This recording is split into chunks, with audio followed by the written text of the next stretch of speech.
রমজান মানে ছোট্ট করে হলেও একটা ইফতার পার্টি। হ্যালো গাইস, আসসালামু আলাইকুম। কেমন আছেন সবাই? আমি আলহামদুলিল্লাহ ভালো আছি। চলে আসলাম চট্টগ্রাম থেকে কুমিল্লায় এই ইফতার পার্টির জন্য। আমরা আমাদের সামর্থ্য অনুযায়ী প্রত্যেক বছর এই রমজানে একটা ইফতার পার্টি দেই।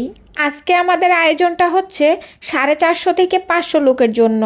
আজকে আমাদের ইফতার পার্টিতে আমন্ত্রিত থাকছে আমাদের প্রতিবেশী গ্রাম এবং 3টা হাফিজিয়া মাদ্রাসার স্টুডেন্ট। আমি হয়তো অত গুছিয়ে কথা বলতে পারি না, কারণ আমি ব্লগ ভিডিওতে অভ্যস্ত না। আপনারা কিছু মনে করবেন না। আর আপনারা তো জানেন আমার কোনো ক্যামেরাম্যান নাই, যার কারণে আজকের এই আয়োজনের শুরু থেকে শেষ পর্যন্ত ভালো কোনো ভিডিও ধারণ করতে পারি নাই।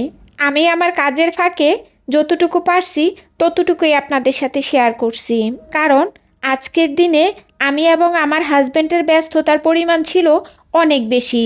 কারণ আমাদের সংসারে গার্জেন বলতে আমরা দুজনেই।